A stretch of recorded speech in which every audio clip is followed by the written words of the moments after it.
estamos aqui de volta. Hoje vamos começar a nossa segunda aula sobre a revisão geral de todo o conteúdo que a gente aprendeu aqui no explicador virtual.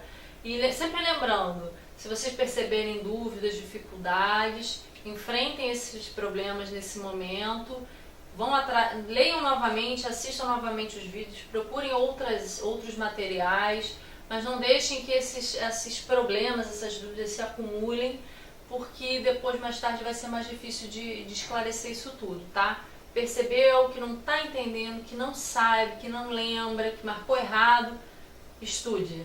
O caminho é por aí, tá bom, gente? Mas vamos seguir aqui com as nossas aulas. Identifique os tipos de solo e também mostre qual é a diferença entre eles, tá, gente? Existem 3 tipos de solo, como a gente mostrou, né? O solo argiloso, arenoso e umífero. E agora vamos ver quais as diferenças que existem entre eles.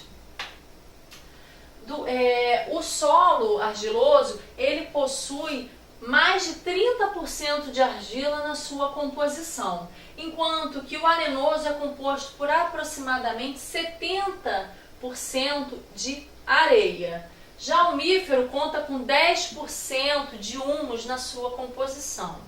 E há também um outro fator que é importante que vocês tenham em mente, que é a permeabilidade à água, tá, gente?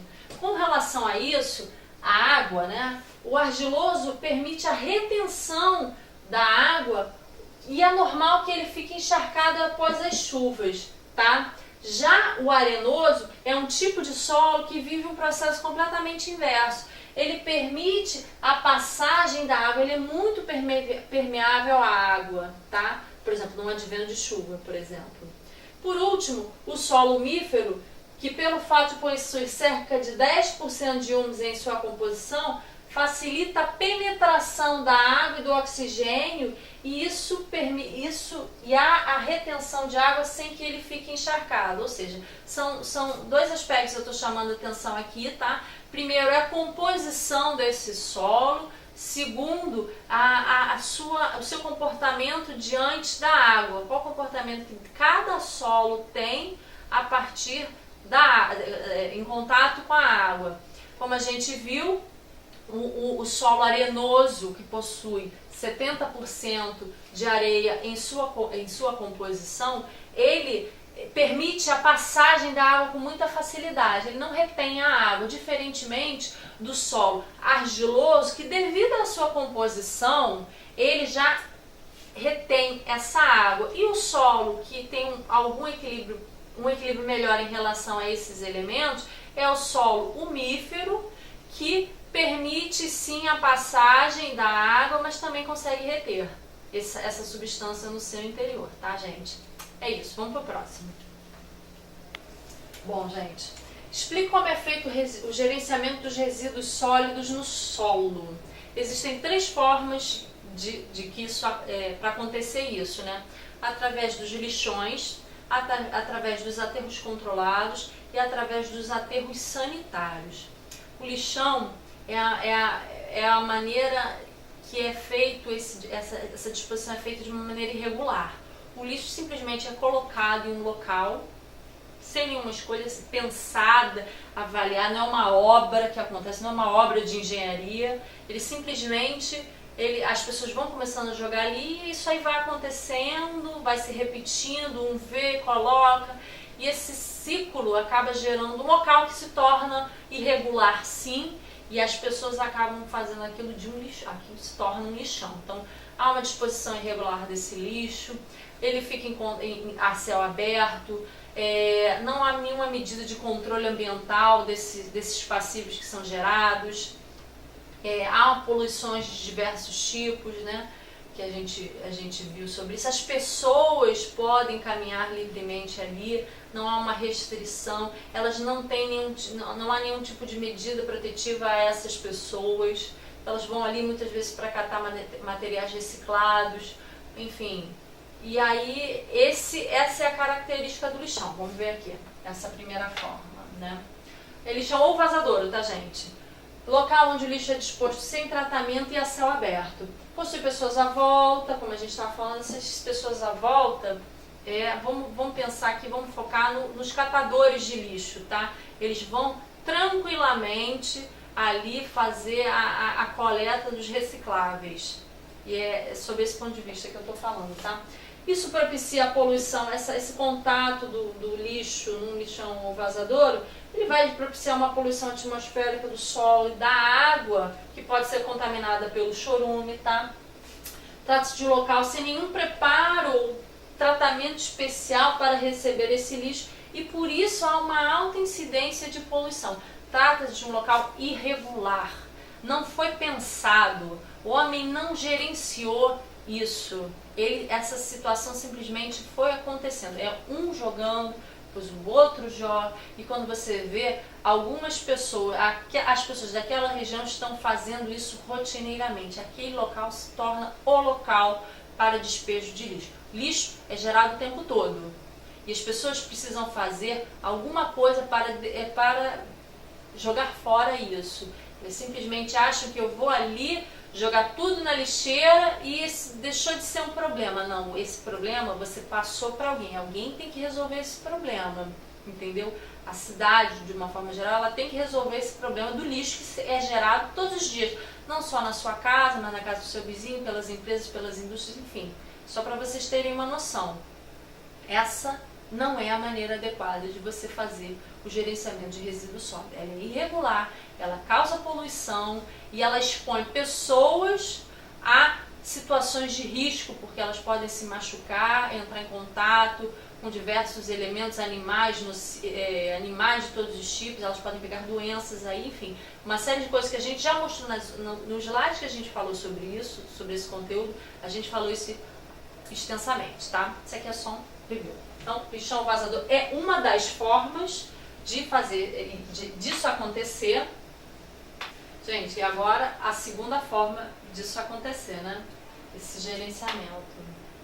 É o aterro controlado, tá? O aterro controlado é um melhoramento desse lixão vazador. Então, o lixão vazador, normalmente, ele vai tender a evoluir para um aterro controlado. Já existem algumas medidas de engenharia para a contenção dos impactos ambientais que são gerados por causa desse lixo, né? Essa degradação desse lixo. Então, essa é a ideia, tá?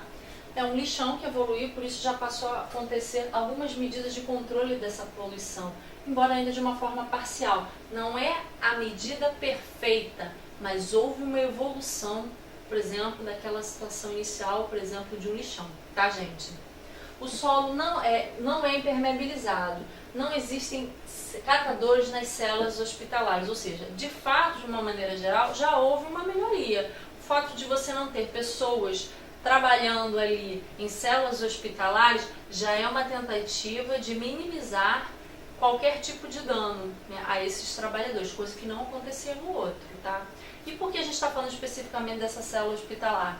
A célula hospitalar é o local, dentro desses ambientes, dentro desses aterros, onde o depósito de resíduos hospitalares é colocado ali, por exemplo.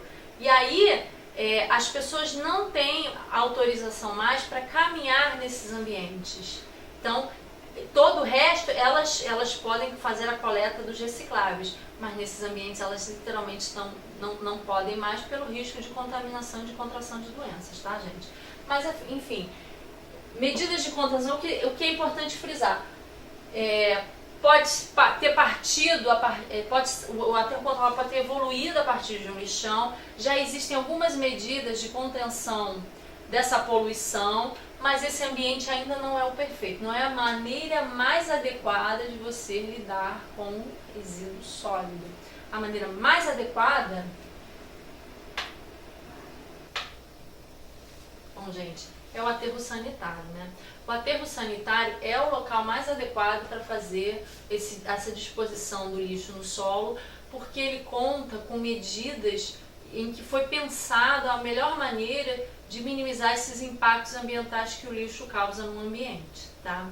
É uma obra de engenharia que impacta profundamente o meio ambiente, mas seria muito pior se não houvesse isso, porque lixo todo mundo gera.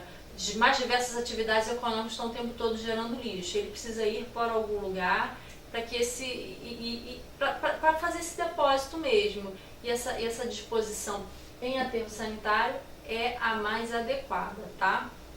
Então, é a mais adequada para a destinação do lixo do solo, é um local que foi projetado e pensado para receber esse lixo e por causa disso, há medidas de controle dessa poluição, como por exemplo a impermeabilização do solo com uma manta de PAD, o lixo é acomodado em camadas e no meio dessas há uma camada intermediária, então camadas de lixo, no meio dessa camada, há uma camada desse lixo, é uma camada intermediária que é composta por material inerte. Então são exemplos de medidas para controle dessa poluição que o lixo causa no meio ambiente, tá? Então, do que a gente viu, do cenário que a gente viu, essa é a melhor maneira, tá?